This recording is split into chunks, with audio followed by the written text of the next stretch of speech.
Hey there, folks. Let's talk about different challenges to sovereignty. Now, one of the first things we really want to talk about would be the idea of pooled sovereignty. Now, pooled sovereignty could challenge a state's individual sovereignty because you have less independence. This is the idea, again, of you kind of work together and decide that you're going to come together and join this organization, for example, like the European Union. You give up some rights for the greater good because you feel like overall you're going to have more to gain from the process of that.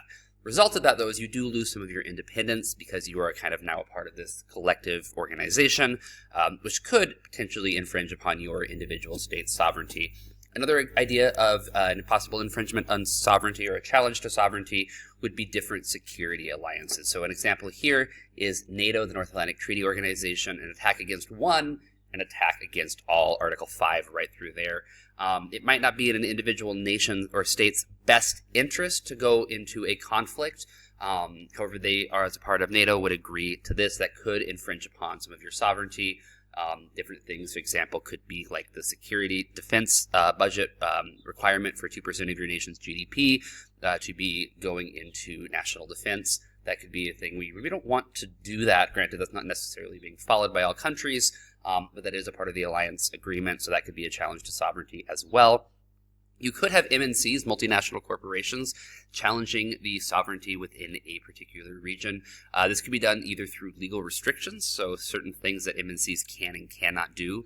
A more corrupt version of this could also be bribery, where MNCs are bribing government officials to get what they want out of a situation.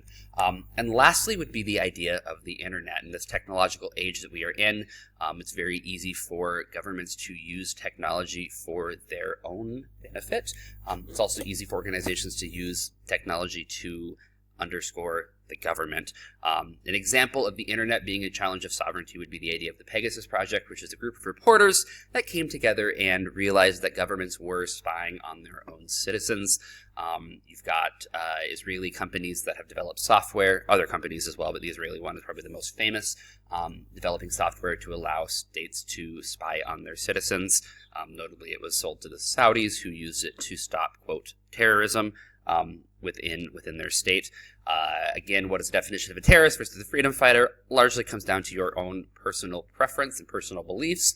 So you could academically make an argument that this could easily be abused and could also be used to challenge the sovereignty. So there's a lot to discuss there, but these are just kind of the real quick overview of the four different challenges to sovereignty. Comments, questions, and let me know. Otherwise, I can see you later. Good luck.